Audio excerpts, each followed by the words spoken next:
আজকে আমার রান্নাটা একদম আমার ব্যাচেলার ভাই ও বোনদের জন্য। আমি কোনো বাটা মশলা ছাড়াই আজকে রান্নাটা সম্পূর্ণ কমপ্লিট করব। আশা করি আমার ভিডিওটা তোমরা সম্পূর্ণ দেখবে সবাই, আমি কিভাবে রান্নাটা করি। হ্যালো এভরিওয়ান, আসসালামু আলাইকুম।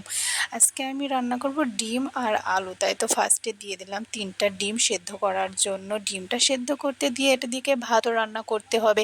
সো আমি ভাতের জন্য এদিকে চালটা বেসিংয়ের মধ্যে হাঁড়ি দিয়ে চাল দিয়ে ধুয়ে নিচ্ছিলাম। এদিকে চুলায় দিয়ে দিলাম খুব সুন্দর করে ক্লিন করে।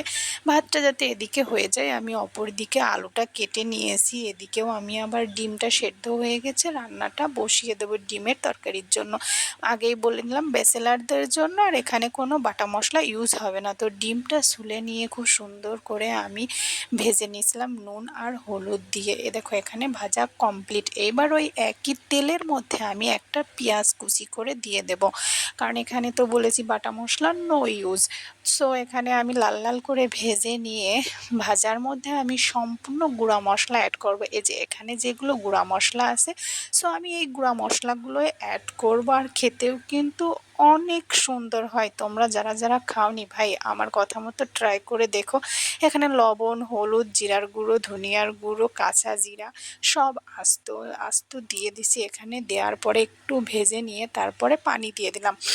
এখানে পানি দেওয়ার পরে এলাচ, দারুচিনি আর দিলাম লবঙ্গ 2টা দিয়ে খুব সুন্দরভাবে নেড়ে চেড়ে আমি এটা কষিয়ে নেব। এটার খুব সুন্দর ঘ্রান্ট আসছিল। সত্যি বলছি, তোমরা রান্না করে খেয়ে দেখো।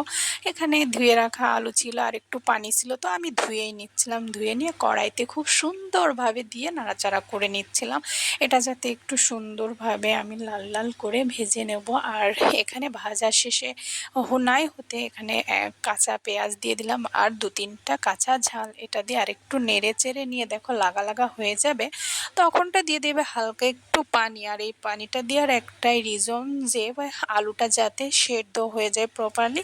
তো আমি এখানে দিয়ে আরেকটু সুন্দরভাবে নেড়ে চেড়ে নিচ্ছিলাম। এটাকে কষানো বলে। তো আলুটা কষানো হয়ে গেলে দেখো আবার লেগে লেগে যাবে, এরকম লাল লাল হয়ে যাবে। তখন আমরা কি করব, আমাদের পানিটা দিয়ে দিতে হবে ঝোলের পানি। আমরা যতটুকু ঝোলের পানি পরিমাণ মতো ততটুকু ঝোলের পানি দিয়ে দিয়ে নাড়াচাড়া করে নেব।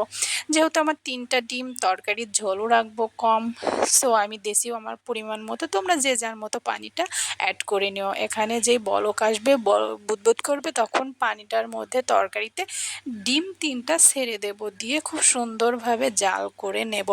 দেখো তোমরা কিন্তু যার যার পরিমাণ মতো পানি বা ঝোল দিয়ে রেখে দেবে। আমার দেখো এখানে প্রপারলি রান্না শেষ।